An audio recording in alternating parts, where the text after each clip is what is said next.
د شاتو د مچو کاروباریان وایي چې په پښتونخوا صوبه کې د ټول خیوات په نسبت تر ټولو زیات شات پیدا کیږي، کوم چې د ملک په اقتصاد کې مهم رول لوبوي. خو د بدمرغه دوی ته حکومت په نړیوالو مارکیټونو کې د هرڅ لپاره هغه زمینه نه برابروي کوم چې د دې کاروبار په وسط کې پکار دی. دا خبره دوی په داسې حال کې کړې دي چرته چې په ټوله نړۍ کې شلمه مای د شاتو د مچو د نړیوالې ورځې په توګه مانځل کیږي. او هم په دې لړ کې نن د پیښور ورتانا فارم کې د شاتو د مچو کاروباریانو یو غونډه کړې و او بیا یو لاریون خوم اوويستو. د شاتو د مچو د کاروباریانو د سازمان نائب صدر شیخ جهان بادشاه وایي چې دوی په ټول خیوات کې 15,000 ټنو پورې شات پیدا کوي. خو بیا ورته د بلابلو خیوادونو په بارډرو بلابل ستونزې جوړول کیږي او باید چې دغه لړۍ دی ودرول شي چې د خیوات اقتصاد نور خوم خشي. دا نننۍ ورځ چې کومه دی شلم مې دا په ټوله دنیا کې نن منځل کیږي. د دې ورځې ډیر غټ اهمیت دی خو د بد مرغه زمنګ په پاکستان کې په سرکاري توګه د دې ورځې هیڅ قسم تابع نه ده شوی. د وجه د دې نه د دې ورځې مقصد هم دا دی چې زمنګ څومره ستونزې دي څومره مشکلات دي کاغه بي کیپر ته دي ټریډر ته دي او ایکسپورټر ته دي چې هغه موږ میډیا ته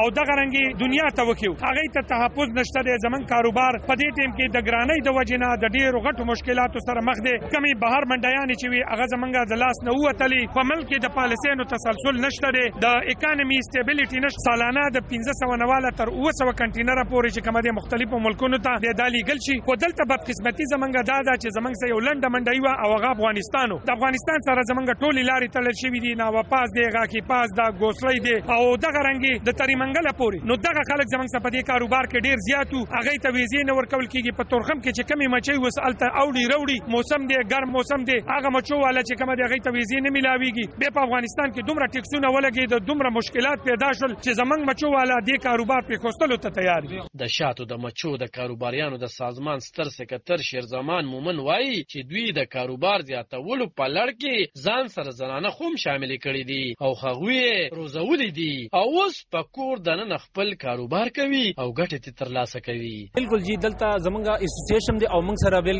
دلته د ترناب انډومالوجي سیکشن موجود دی چې هغه سالانه یو یا دوه ټریننګونه کوي او زموږ خپل اسوسییشن تر اوسه پورې 300 کسان زموږ د اسوسییشن نه د یو ان جی او په تور باندې هغه موږ ټریننګ کړی دي او هغه د دلته نه فارغ شوی دي چې په هغه کې زنانه هم شامل وي. په هغه زنانو کې 300 زنانه داسې دي چې هغه اوس د شاتو تجارت کوي چې یو په ملکند کې ده یو په پیښور کې ده او یو په نوخار کې ده. نو هغه هم په دې فیلډ کې رالي او هغه غواړي چې یاره د شاتو روزګار موږ وګورو کوم خپل د تجویز دي خلکو ته ورکړي دي چې یاره د زنانه په ګوسوګي ګرځي بنگړي خرڅي چپړې خرڅي بل څه کوي. نو هغه د شاتو تجارت هم کولای شي. نو دا یو ډیر بهترین تجارت دی او په دې باندې د هغه د خپل کور یو خروزګار چلولې. د ترناب فارم سیړون کې او د حشراتو د پیجندې ماهر ډاکټر محمد یونس وایي چې دوی هر کال د عام خلکو د ټرین کول لپاره مهم چلوي. پاکم چې دوی سره په سلګونو کسان تربیه شوي او اوس د هغې لامل دا کاروبار ډیر لوی شوی دی او وایي چې په بارډر چې کوم ستونزې راپیږي نو هغه دوی د حکومت وړاندې ایښي دي او زر به دغه ستونزې حل شي. 1979-80s نه دا ټریننګز کوي مختلف او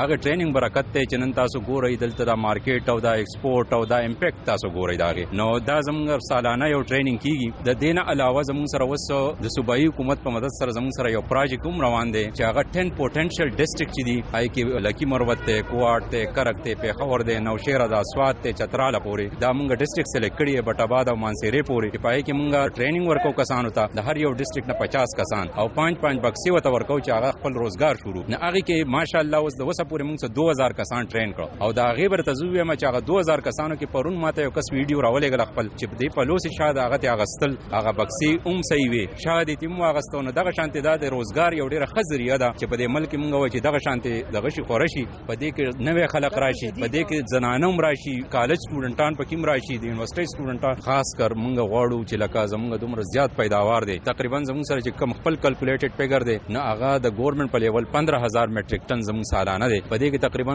2000 میټریک ټن زموږ صرف ایکسپورټ ته هغه کویت ته دی سعودي ته دی دوبۍ ته دی باقي زموږ یورپ ته او دغه منډایو ته رسایي نشته دی نه دا غیر لپاره موږ یو لیب اوس دا اسټابلیش کوو چې دا به اکریډیټډ لیب آیسو سرټیفاید لیب وي د دې به سرټیفیکیشن باقاعده دي تور کیږي او هغه سرټیفیکیشن چې دې سره یې نه ان شاء الله چې زموږ په ټوله دنیا په لیول باندې زموږ شاته داس کوالټي ده چې هغه مقابله مونږ کولای د شاتو د کاروباریانو د وینا ترمه په خیوات کې د کاروبار سره خو 14 لک تنان تړلې دي او 10,000 ټنه پیداوار ورکوي او هر کال د 15 تر 200 پورې کنټینر ملیونره مال بهر هیوادونو ته لیږل کیږي. علب خان شیرپو، دلبر نیوز، 400 د شاتو د مچو کاروبار.